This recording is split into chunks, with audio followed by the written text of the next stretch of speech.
Nosotros vamos a hablar sobre la estequiometría de la sustancia y la reacción.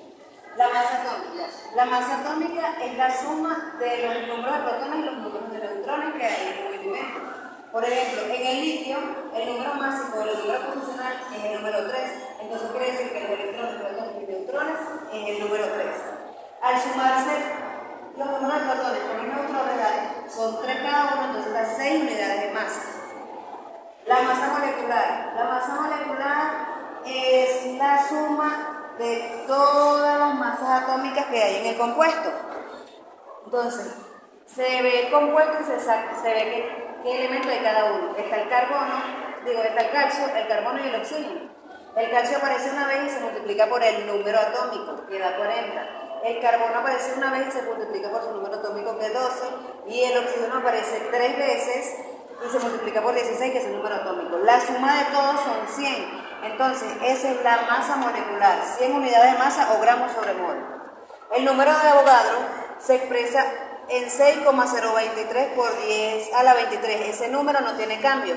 Él representa el número de partículas o moléculas que hay en cada uno de los elementos. El volumen molecular es el espacio que ocupa la sustancia.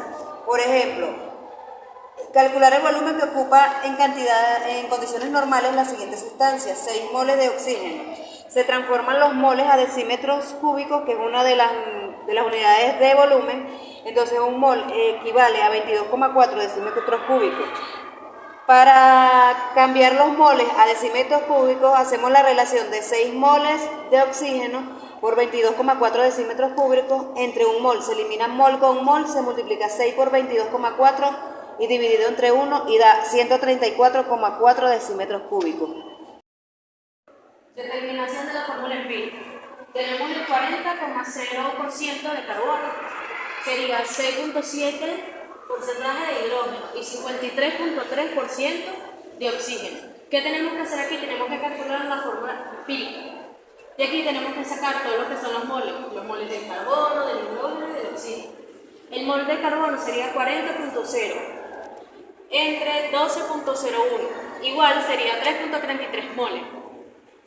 Y así sucesivamente, con el hidrógeno, con el oxígeno, hasta que calculemos todos los moles. Entre todos estos moles tenemos que bajarlo y sacar esto que están aquí, sería 3,33, después 6,65, así sucesivamente. Y tenemos que calcularlo con el número pequeño que se añada en el cálculo que tenemos. Ahora, la fórmula empírica es CH2. ¿Qué pasa con esto? Que simplifica y entonces la fórmula empírica del compuesto es CH2. Ahora, su fórmula molecular. Su fórmula molecular se calcula primero CH2. Este sería el peso de la fórmula empírica, sería 12,01 más 2, abrimos paréntesis, 1,008, cerramos paréntesis, más 16,00. ¿Cuál sería el igual? Sería 30,02 gramos por mol. Ahora, ¿qué hace aquí? Tenemos que sacar el factor de multiplicación. El igual sería 90 gramos por mol entre 30,02 gramos por mol, igual sería 3. Y su fórmula molecular termina siendo 3CH603. Ahora, la composición centesimal. La composición centesimal tenemos que utilizar este número anterior o esta fórmula. Está aquí, esta sería la masa molar. Tenemos que sacar toda la masa molar, ejemplo del carbono, del hidrógeno y del oxígeno. Todo eso lo tenemos que multiplicar. Después que nos dé todo el resultado de gramos por mol, los tenemos que sumar. Esto se va a utilizar aquí para sacar el porcentaje del carbono, del hidrógeno y del oxígeno. Y así sucesivamente, sería el del carbono 36,03 gramos por mol entre 90,078 gramos por mol. ¿Qué pasa con esto? Que esto se tiene que multiplicar entre 100 y de ahí se saca el igual, que sería 40,00%. Y así sucesivamente con lo siguiente, que sería el hidrógeno y el oxígeno. ¿Qué pasa con eso? Entonces tenemos que sacar la composición centesimal del compuesto, que sería C3H603, que sería el carbono el 40%, que dice aquí, el hidrógeno 6,71%, sacando el resultado, y el oxígeno sería 53,27%. Ahora, ¿qué sería la determinación de la sustancia expresada en moles y gramos?